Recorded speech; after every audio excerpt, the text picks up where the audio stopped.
Dari kelas ke kuping kamu, dari teori ke topik seru. Ini dia PD, Podcast Edukasi. Halo semuanya, halo kembali lagi di PD, Podcast Edukasi. Perkenalkan, saya Nadia Hairunisa yang akan memimpin podcast pada hari ini. Nah, hari ini kita bakal bahas tema yang dekat banget nih sama kita, yaitu tentang pendidikan. Nah, tentu aja aku di sini nggak bakal sendiri nih bahas pendidikannya. Di sini kita udah ditemenin sama dua narasumber kita. Ada dosen AKMR TV Jakarta, yaitu Bu Sera dan juga Bu Wiji. Halo. Hai. Oke, jadi Bu Sera sama Bu Wiji apa kabarnya nih sekarang? Dari aku dulu ya, aku alhamdulillah sehat. Sama seperti kamu, kita juga semangat banget hari ini ngomongin edukasi ya tentunya. Iya. Dari saya, alhamdulillah sehat sih. Oke. Kira-kira belakangan ini kesibukannya ada apa aja nih?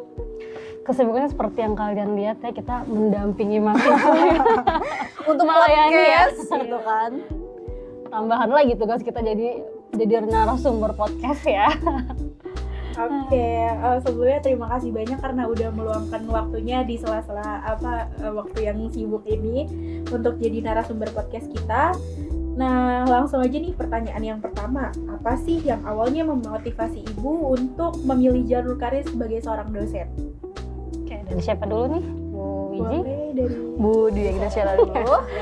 Oke, sebenarnya kalau untuk karir dosen ini bukan cita-cita aku dari kecil. Karena cita-cita sebenarnya tuh pengen jadi psikolog.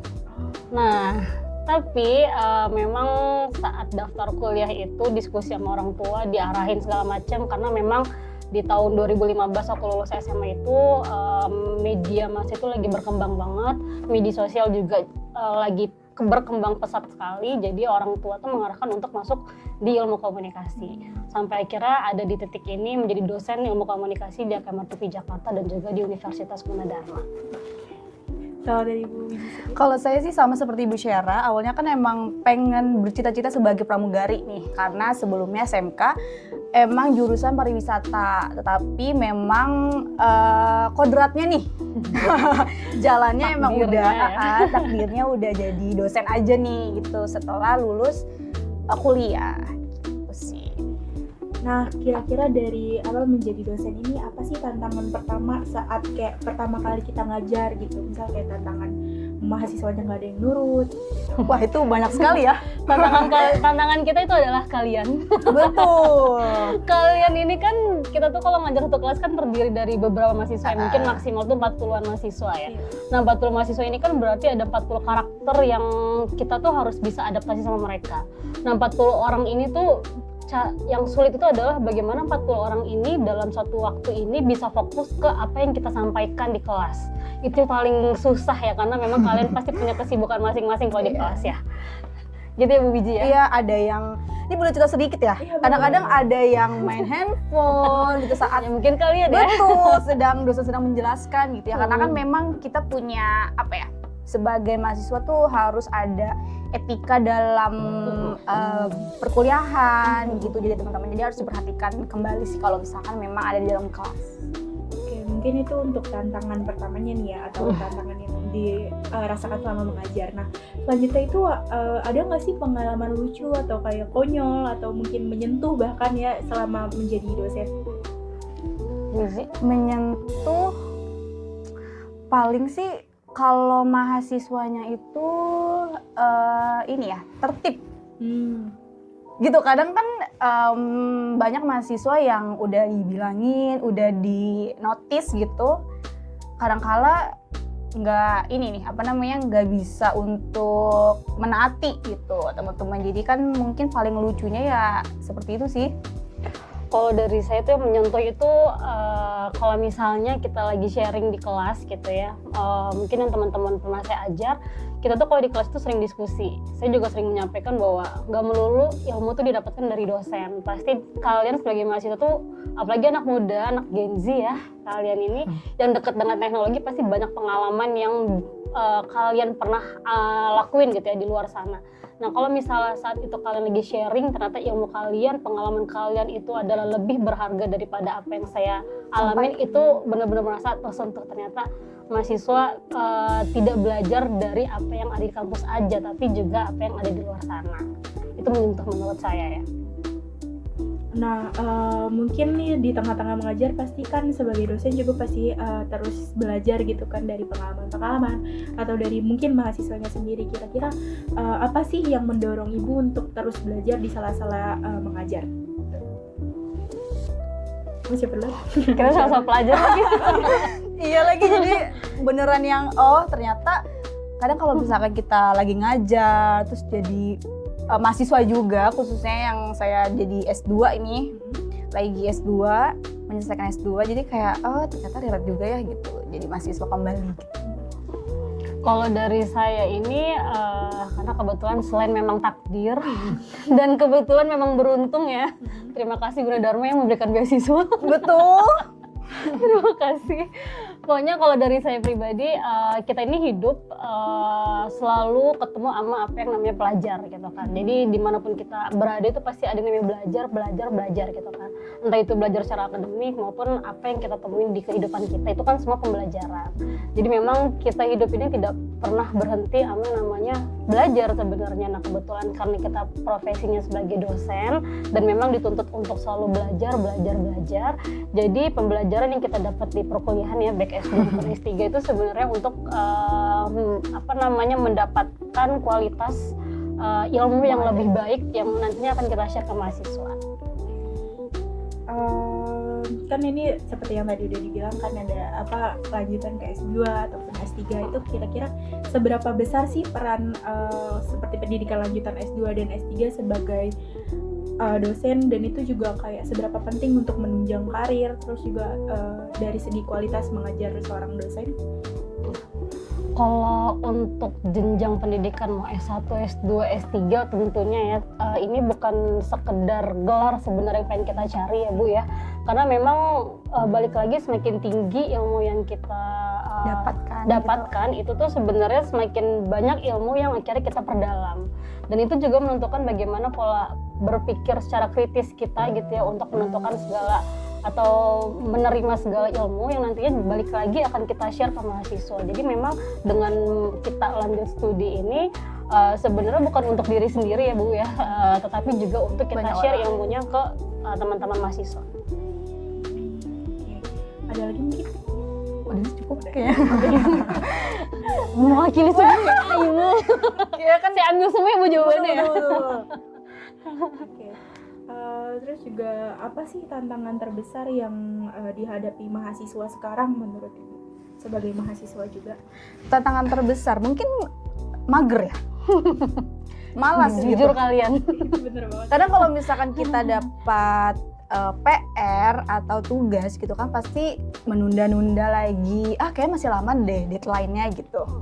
Itu kan semakin hari semakin iya juga sih, tar dulu deh gitu. Harusnya kan mungkin ada beberapa orang yang bisa belajar atau bisa mengerjakan itu deadline gitu. Tapi ada juga yang mahasiswa yang mengerjakannya tuh jauh-jauh hari. Jadi opsi aja sih. Nah kalian tim apa nih? Deadliner atau? Iya betul. Kalau saya jauh-jauhan. Nggak kayaknya deadliner ya, karena tugasnya kan minggu depan kan. Tapi baru dikerjain hari ini ya.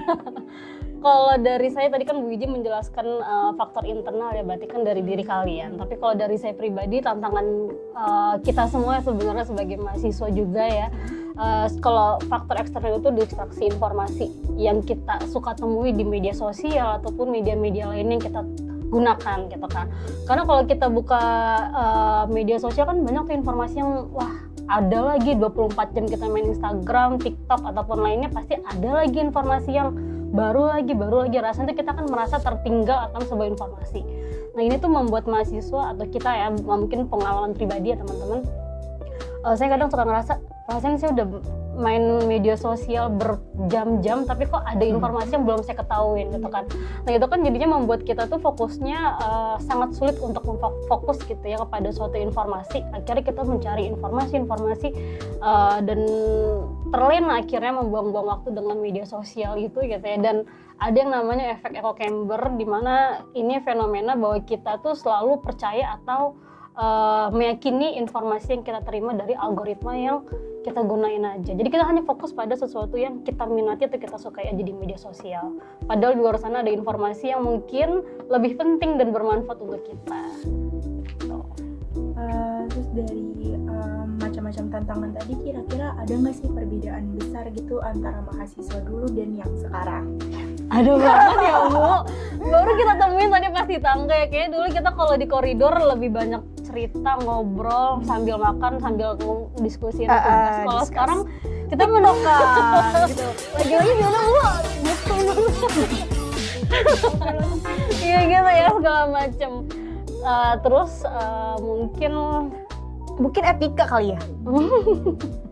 Ini saya beneran Maaf ya, enggak, tapi memang perbedaannya sangat signifikan gitu teman-teman. Jadi mungkin orang yang dahulu atau zaman-zaman yang kita udah pasti kan ada, maksudnya sudah ada sopan santun apa segala macam. Nah, kalau misalkan di zaman yang sekarang nih yang saya temui itu minim sekali. Jadi harus dinotis berulang kali agar kadang di notis juga udah dikasih tahu, tapi masih suka yang entah ya gimana ya, harus berbicara dengan mahasiswa zaman sekarang ya.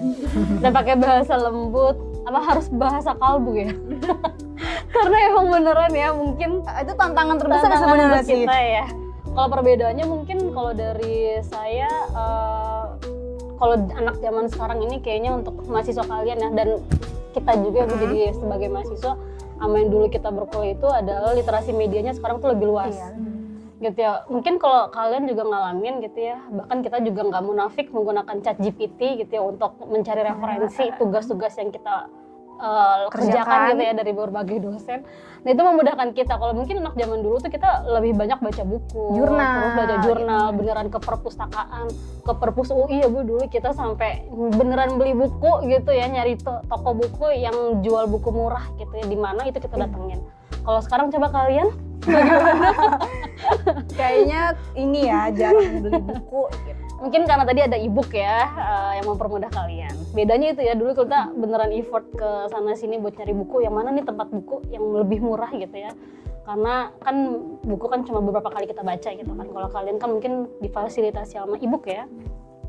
Oke, nah kalau boleh nih kasih tips ke semua mahasiswa KMR TV atau semua yang lagi kuliah, kira-kira apa sih yang bisa dipegang sama mereka selama menjalani perkuliahan?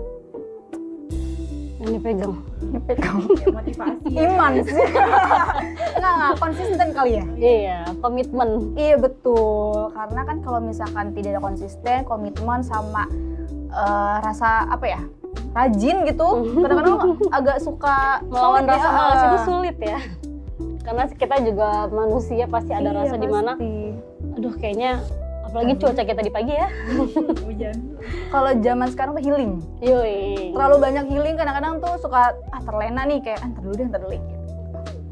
Komitmen tuh memang susah ya buat dipegang, karena kan sebenarnya kalau kita nih kan, kalian mahasiswa udah menentukan pilihan kalian untuk berkuliah di jurusan ilmu komunikasi di universitas ini gitu kan. Itu kan sebenarnya pilihan kalian, otomatis apa yang kalian pilih itu kan harus kalian pertanggungjawabkan. Nah itu mungkin yang susah ya, karena makanya ada beberapa mahasiswa yang mungkin di semester 2, 3, 4 dan seterusnya tuh ada yang gugur lah gitu ya. Bukan berarti menyerah, tapi memang untuk memilih untuk berhenti gitu kan, berhenti sejenak atau berhenti selamanya.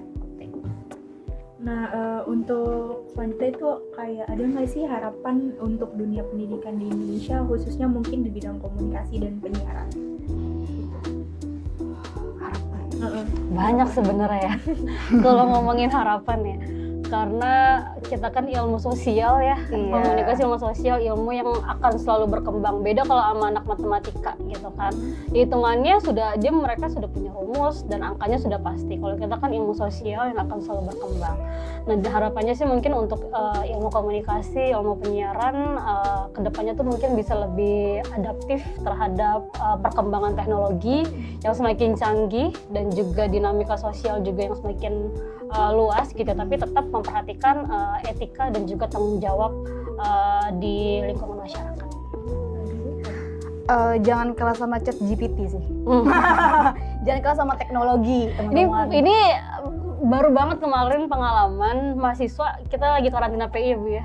Betul. Di ruang sekdos karantina PI kan, kita kalau PI itu kan sumbernya tuh boleh dari beberapa sumber ya. Pertama buku, jurnal, ataupun penelitian-penelitian terdahulu gitu ya. Nah kalau ada salah satu mahasiswa beneran ngerjainnya itu tuh full dari awal kita tunggu itu ChatGPT yang diperiksa. Jadi dari bab 1 sampai bab 3 itu tuh isinya ChatGPT. Kenapa kita bisa bilang gitu? Karena kita tahu ya poin-poin. Kalau ChatGPT kan pakainya poin ya. Nah itu masih sebenarnya boleh kalian pakai ChatGPT, tapi coba kalian parafrase ataupun cari sumber lainnya deh. Di jurnal tuh sebenarnya banyak. Itu kalian mungkin tantangan buat kalian ya. Tantangan tapi kemudahan juga. Kira-kira punya satu kalimat semangat gak nih buat yang lagi ngerjain tugas, skripsi, PI, atau mungkin lagi mikirin masa depan nih? Ya kalau dari saya, semua tantangan yang kita temui itu sebenarnya tuh batu loncatan yang memang harus kita lewatin semuanya. Kan satu persatu batu loncatan yang kita loncat itu sebenarnya kan akan mengantarkan kita kepada tujuan yang sebenarnya kita tuju di awal gitu. Jadi baiknya kalian tetap terus berproses, terus belajar, terus cari tahu apa yang memang harus kalian ketahui gitu ya, sampai nanti akhirnya kalian sampai ke tujuan kalian masing-masing. Kalau dari saya sih jangan patah semangat dan juga jangan pernah merasa tertinggal dari apa yang mungkin kalian lihat gitu. Orang ini nih udah di titik ini nih, tapi kok saya belum ya gitu. Jadi jangan pernah merasa tertinggal aja sih. Karena semua orang punya prosesnya masing-masing. Oke, terima kasih banyak untuk Bu Sera dan juga Bu Wiji atas semua motivasi dan inspirasi yang diberikan. Dan buat kamu semua yang udah dengerin sampai akhir, jangan lupa untuk saksikan podcast edukasi selanjutnya di episode-episode yang lain yang tentunya juga membahas pendidikan-pendidikan yang lainnya. Saya juga mengucapkan terima kasih untuk semua yang sudah menonton sampai akhir. Sampai jumpa dan tetap semangat. Dadah. Dadah.